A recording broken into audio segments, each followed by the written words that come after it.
Hey, Shanna, thanks for joining us today. As a way to get us started, give us some background on yourself. Thanks for having me, Pat. So I've been with Bunzel for almost 10 years. I've been in customer service for the better part of my career, starting out like most people do when they're young, with retail sales and, just working with people day to day. And that sort of evolved into an office setting as I got older. And I've gone through, frontline customer service and sales coordinating. And now I'm sort of an operations lead here in Saskatoon. You got a very interesting background. I love it. And I want to get to that, unravel that in a second. But what brought you into customer service in the first place? Um, it wasn't intentional. For me, I think I Is enjoy it being with ever? people. No, I don't think so. I really enjoy being with people and I enjoy relationships and, getting to know people on a personal level. And I think that translates across to customer service. And it's just kind of what I've gravitated toward ever since. You said you started off in retail service as a teen. What was Yep. that like? What was that like for you? You know what? It's eye-opening. When you're young, you don't really understand the public, I think, until you work in a frontline situation. It gave me, it broadened my perspective. It gave me the ability to learn how to read people really well. Um, and it taught me that you have to have a game face. You can't really let yourself show through all the time. And it taught me kind of how to not not really not be myself, but be the right kind of myself in public situations. So Well, especially in your teen years, bringing your game face to a yeah, situation, that's kind of scary, isn't it? Yeah. yeah, it's tough when you're young for sure. Yeah, and when you start off in your teen years, what's really important to understand is that, you haven't really developed yourself yet. You haven't experienced a lot of customer service. So was there anything that you learned as a teenager, starting off in retail and customer service that you were able to kind of like bring into the real world later? Absolutely. I really think it's that the personal touch, learning who your people are and recognizing those faces is important. It's important in a retail setting. It's important regardless of whether you're dealing with people, in person or on the phone. Um, Relationships is really what customer service is about, I think. And learning how to build those relationships with people in a transient kind of way is a difficult skill to learn.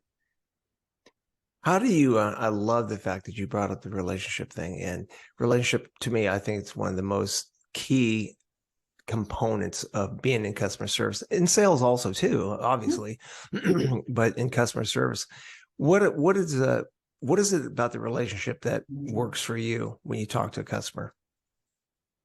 You know, I think it's because you build trust when you build a relationship, right? When a person starts to understand you and know you and understand, how you speak, what you're thinking, that builds trust. And when someone trusts you, they're going to be more willing to take risks with you, and believe you when you tell them something is going to happen, right? So um, trust, I think, is the foundation of any good relationship, whether it's in business or in life. And um, just learning a person is really how that starts.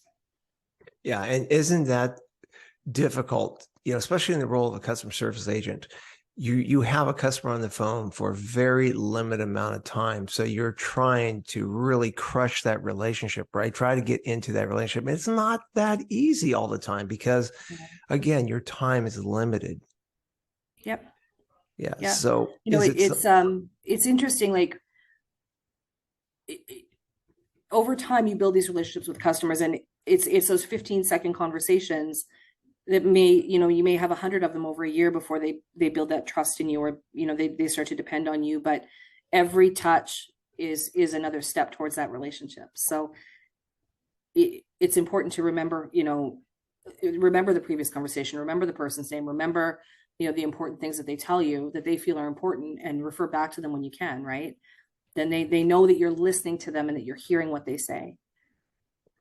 Yeah, how important is that too, right? That's huge. It's, Yeah. yeah, especially when you first start off, especially you get into customer service, it's your first job. A lot of times we don't spend the time listening to the customer. They have an No. issue. A lot of times you get onto the phone and you get with a customer and you don't know exactly what their day is like. A lot of times they could be in a extreme difficult, issue with, why they're calling in, and they're bringing that onto the call. They get angry, they get judgmental, they get hostile sometimes with you. How do you deflect that as a customer service person? Oh, it's really dependent on the situation and the level of comfort you have with that customer. There's a tendency to want to try and go by the book and just say, you know what, I know what the problem is, I know how to fix it, and just get that problem fixed. But sometimes that's just not enough. Sometimes you really need to listen and hear what a customer is saying and really understand what the actual problem is. And 9 times out of 10, you're going to find out that there's maybe something they're not saying, or maybe this is just the last problem that's the icing on the cake. So you have to avoid the tendency to try and go by a textbook and really listen and answer and not repeat what they're saying, but make sure that you are both communicating the same way and you're understanding each other. Yeah, exactly. And again, back to the mud puddle. The customer could be in a mud puddle that day. They're having the Yeah. worst time they can, and they're telling you about their situation.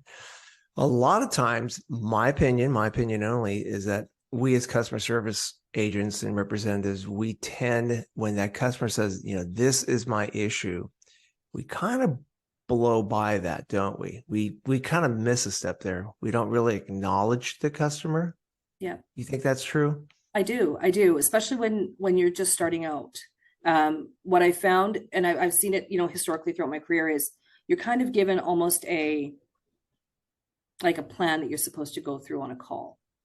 Especially when you're not front facing, when you're not seeing a person face to face, you're almost given a script. And because you're so careful, you want to make sure you hit every point.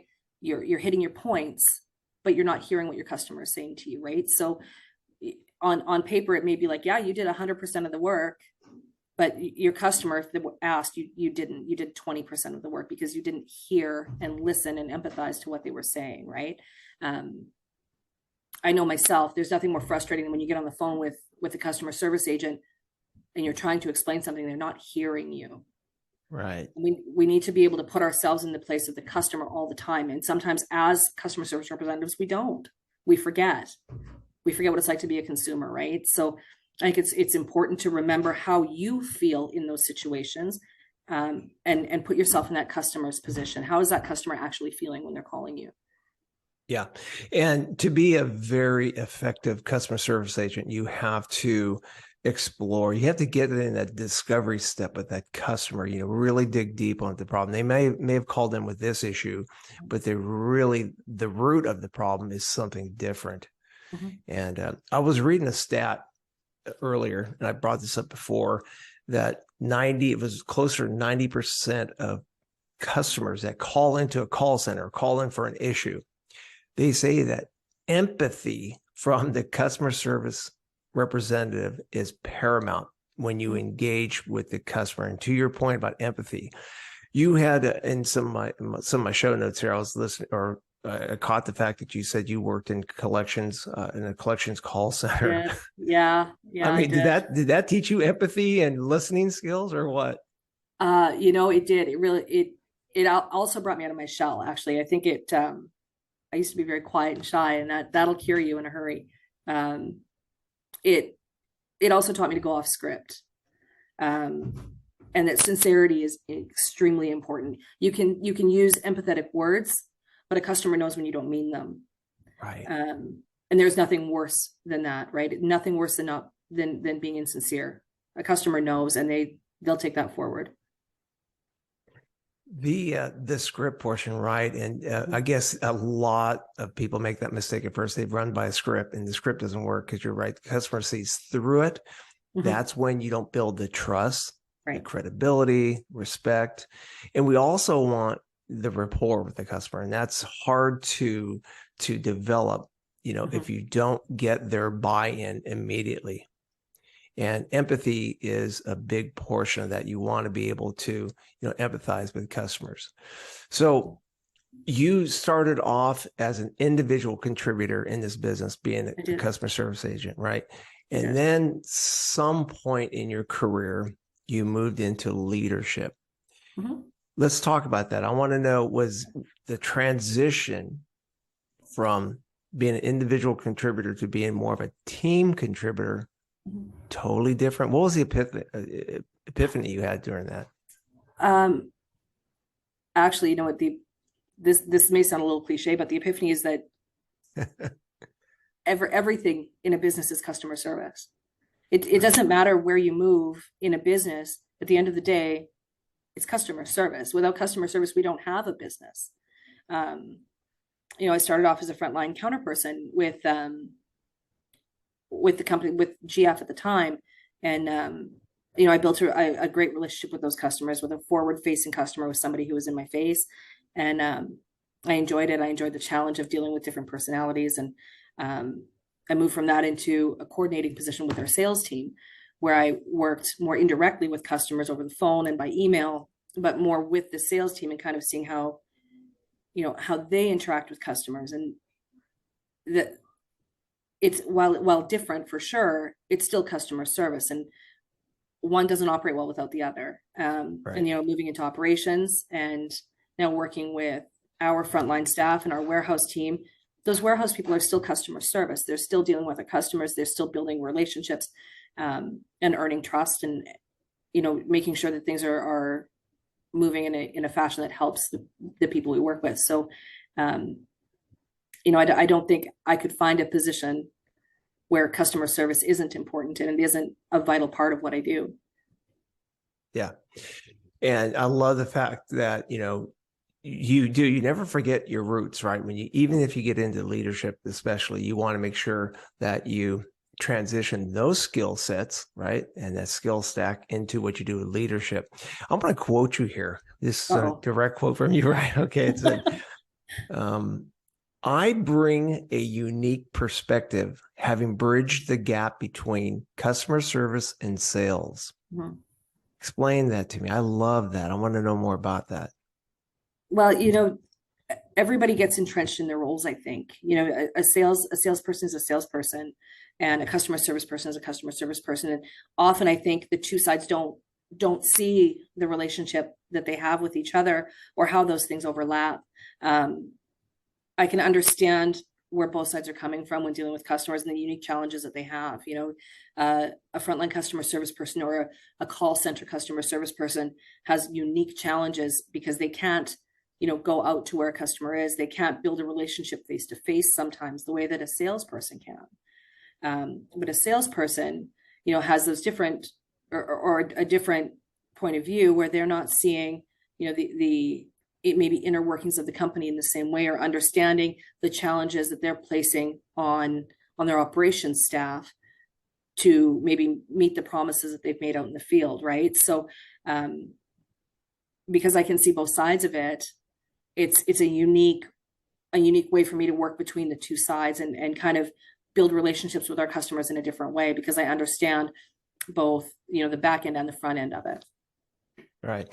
I was laughing to myself here because I know every sales leader that watches this podcast can relate to, how can I get my salespeople to understand customer service, representatives, because we're all on the same team. We all want the same goal, but sometimes we have that inner conflict. So you being a customer service leader, and, coming from you're having the same issue. How do I get my customer service people to understand the salespeople? And the only way you can do that is to get into those jobs, get into the, bringing the groups together.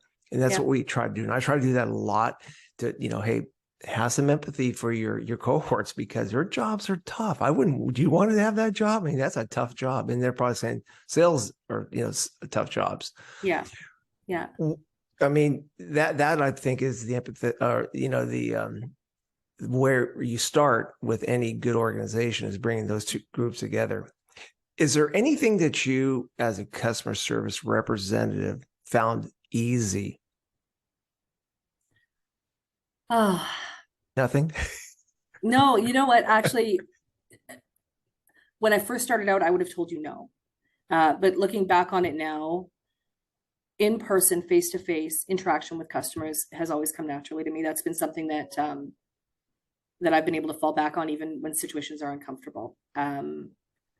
What I found the most difficult is phone interaction. I've always found that to be the most difficult part of customer service because it is hard to read a customer when you can't see a customer. Right. Yeah. Right.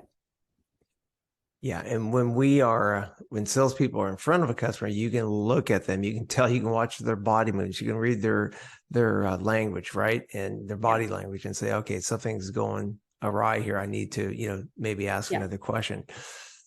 We talked about this in the workshop, tonality, the tone of your voice, right? Yeah. How important is that? Not only from the customers, the CSR rep, listening to the voice, but also the voice that they translate to the customer, transmit to the customer. Oh, it's vital. It's funny. I guess like everybody in customer service, we have that voice, the external voice that we use with our customers. And it's automatic after a while, right? You have that automatic pitch to your voice, the automatic tone that says, I'm here to help you. Where I lose it sometimes is in internal conversations. When you're grabbing the phone because it's an internal call, you can tell the difference in tonality, and how it's perceived is very, very different. The wrong tone sets the whole conversation going in the wrong direction from the outset. If you start it wrong, it's very difficult to bring it back.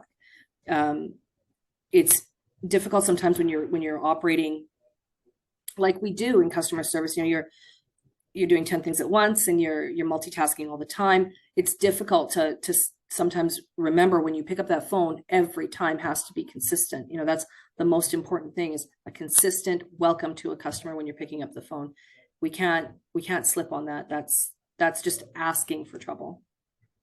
Do you think that's a big factor, especially with some of the newer customer service reps, that they cannot get themselves off? If they have a bad call prior to the new call coming in, they kind of bring that into the new phone call, the new call?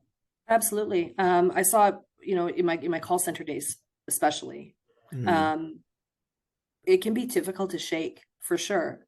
If you're somebody who isn't able to kind of set those things aside easily, it can be very difficult to shake off that bad call or that really poor interaction and set yourself up for a good call on the next one, especially when they're coming in a rapid fashion. I think it's a skill that you learn over time.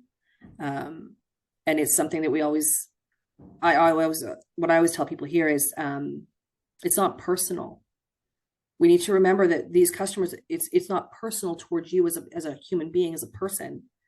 It's in relation to whatever they're going through with their business at that time. It's not a personal affront to you. So don't take it, don't internalize it. Just let it be that interaction and let it end when the phone disconnects. And then, reset, take a deep breath, set yourself up for success on the next one. So is that pretty much advice you give to your newer CSRs? Yes, I do. Yeah. And the other thing that I stress right away is take your time.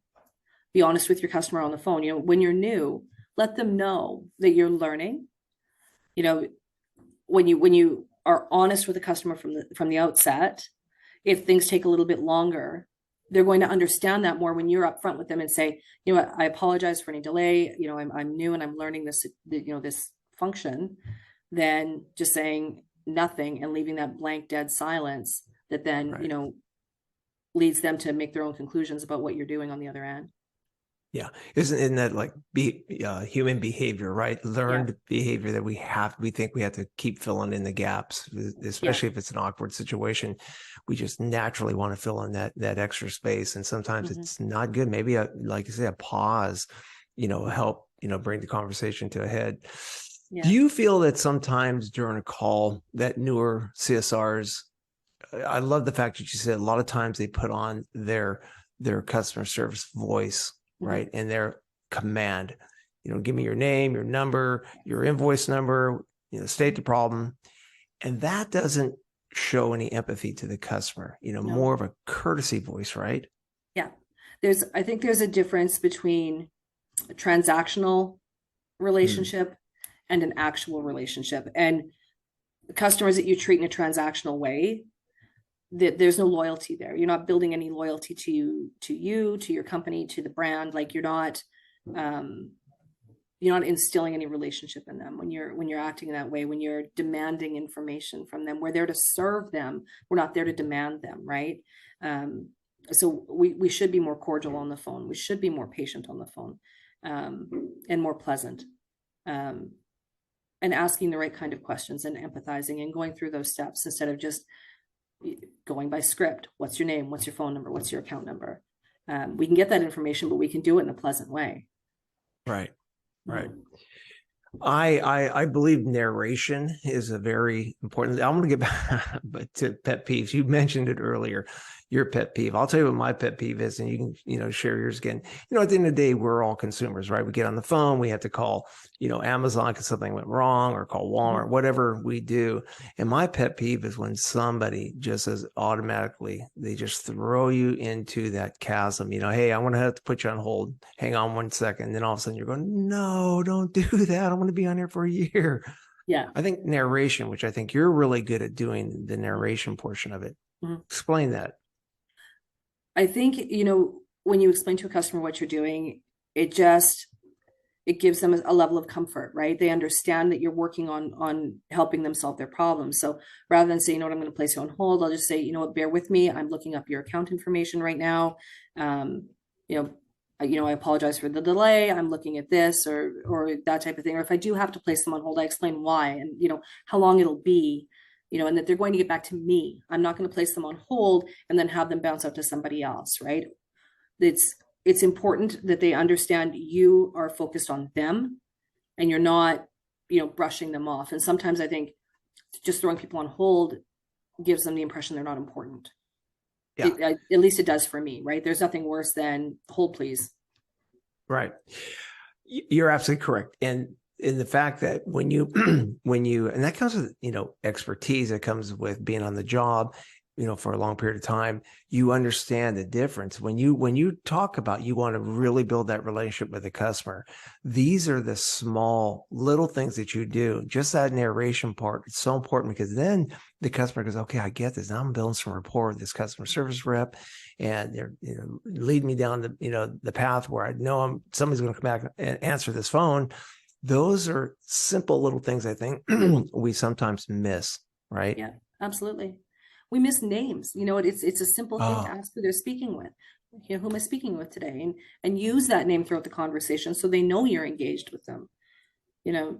Ray, I'm just going to place you on hold for one moment. Ray, I'm looking up your account is a lot more than, just hang on 1 minute and placing somebody on hold. Yeah. It's those personal touches, right? That each one of us does in a different way that makes us valuable. Right. And just using something as simple as their name really engages them again, keeps them engaged. And it also lets them know that, hey, I am concerned about you. I have some empathy. I'm actually paying attention to know your name now, right? Yep. What has been, yeah, right? Over time, what I see is those customers who have called with problems, serious problems. When I make that extra little bit of effort to know their name and to respond with their name and to explain what I'm doing, those customers come back and now they want to speak with me. They've built that relationship with me. They trust me. And as somebody who is a representative for my branch, for my brand, for my segment, it's valuable, to have them trust somebody locally and know that there's a local face that goes along with things. Right. When you call in, let's say you're outside of work, you call in, you have an issue, you're going to call it to Amazon. Yeah. What sets you off? Do you critique people? I mean, I know I do all the time. Absolutely. Just, yeah. What do you look for? You know what? I know I've said this 100 times already, but it's that impersonal touch. Like, I know when you're reading from a script, I know when you're trying to hit your points for your quality score. I know that. You're not hearing me. I can tell you're not hearing me. You're not listening. And I can tell you don't care. It's, you know, like you said, it's tone, it's pitch, it's insincerity. Right. Um, you know, there's no questions being asked. It's just the very matter of fact things. It's very transactional, and um, it's almost like, you know, you're self-serving at that point. You know, you're not actually being served by someone else. I might as well be talking to a robot. Right. I want to talk to a human being. You know, I want to talk to somebody who's listening to me and who makes me feel like I have value as a customer. And it's that impersonal transactional feeling that just drives me absolutely crazy. And I think a lot is lost in the search for efficiency and speed. And sometimes things just should take a little longer. And good customer service sometimes takes just a little bit longer. Yeah. I'm not a big fan of the artificial intelligence, you know, No, the call centers where, you know, they bank you into somewhere, ask you all these questions. And then when the live person comes back on, they ask you the same questions. You go, well, I just said that to I the just AI spent 15 person. minutes telling your robot that information. Yeah. Right. Have you ever, I know this is a dumb question, but have you ever had a call that went sideways real quick? Oh, absolutely. You know what, I think everybody in customer service has their favorite stories. Um, you know, I've had abusive calls right from the jump in collections, but customer service wise, you know, something as simple as a customer not knowing what they want or what they need because it's, you know, function specific. Um, you know, very quickly translated into me being the not smartest person on the planet, and there's nothing I could do to turn that around. It just, that customer was absolutely not having it. It was my fault personally. Um, and that interaction I ended up handing off to someone else because I could not salvage it. Right. And over time, you know, and persistence, I've turned that customer around, and now we have a great relationship, you know. But that initial call, when somebody has decided that you are not the one, you are just not the one, sometimes you just have to hand that off. You know, there's no other choice. It may not be your fault, it may be your fault, but you have to depend on the support team that you have, and everybody in customer service does have some kind of a support team that they can go to. Yeah. And being smart enough to realize when you need to hand this off, it's not Yeah. working. You Yeah. need to talk to my supervisor, right? That's when you come Yeah. in, right? Yeah, Yeah, exactly. absolutely. Yeah. We always talk about the customer's experience, and Mhm. we talked about whenever you start a call, attitude, energy, Yep. you know, and appearance is so important. The appearance being more because they can't see you, it's more in your voice, right? The attitude, energy, Absolutely. and the tone. When you finish a call, no matter how good or how bad the call went, you Mhm. always want to end on a positive, because we're Mhm. always looking for that moment of truth, right? For the customer, when they realize, you know, okay, maybe I didn't get my problem solved. We're out of product. They told me, you know, Shanna said that we're out of product. We're going to get it, you know, 2 days from now. It's not, you know, really what I wanted, but at least she put it in a way that I could realize what was going on. And Yeah. she talked me through it. Right. Yeah. And that's important. Absolutely it is. I think something that we, again, in the interest of efficiency, something we skip over sometimes is that recap, right? This is what we talked about today. This is what you needed. This is how I was able to help you. Is there anything else that you need? Is there any other way I can help you today before I move on, right? I always want to make sure that I've given the customer every opportunity to talk to me and tell me what they're needing, and another opportunity at the end to say, okay, are we sure we've covered what we need to cover before I let them go and move on? You know, and recap any promises that are made or any, you know, assurances that have come through in that conversation, so that we make sure that we're all clear before we move on. And if the customer isn't clear and they're not ready, then we go back over it again, right? It's just leap right back into the center of that call, pick up where they lost, and then move forward again until we are sure that everybody is happy. Yeah. That's so critical. Mhm. What kind of things have you learned along the way? If you were to advise any new customer Oh service rep, what would that be? man. You know, at first and foremost, don't take this personally. That is like the biggest lesson I think that every customer service person needs to learn early in their career, is that it is not a personal issue. It is work. These people are talking about business, and it is not directed at you personally. So knowing that makes it simpler to move forward. And find a way to be happy, find a way to do something special for a customer that makes them feel valued, whether it's, something as simple as knowing their name, or knowing what they need before they order it, saying, hey, I know you're calling about this today, but I know that you'll probably need this soon, can we help you with that? Leading with kindness, I think, is important. Regardless of how you're personally feeling in that day, Right. kindness goes a long way, and being kind just makes your job so much easier. Yeah. And how simple is that? Just being kind and empathetic, right? And that's why another quote here I have in front of me here, it says, you are very enthusiastic about good customer service. And I knew when I met you and had you through the workshop, there was something very special about you as a leader and as a customer service leader. And it's easy to tell what you've learned in the past. You've brought this into this organization, and we're all benefiting from that. And that's, I'm proud to hear that from you. I'm glad you're part of the team. Shanna, I appreciate your time today. What a great interview. Appreciate that. How do people, if they want to get hold of, how do they connect with you? It's easiest to find me on LinkedIn, probably. I'm listed under my full name, Shanna Lux, so you can check out, my profile there and message me, and I'd be happy to chat and meet new people all the time. All right. Well, thank you for your time today. I appreciate it. Thanks, Pat. Take care. You too.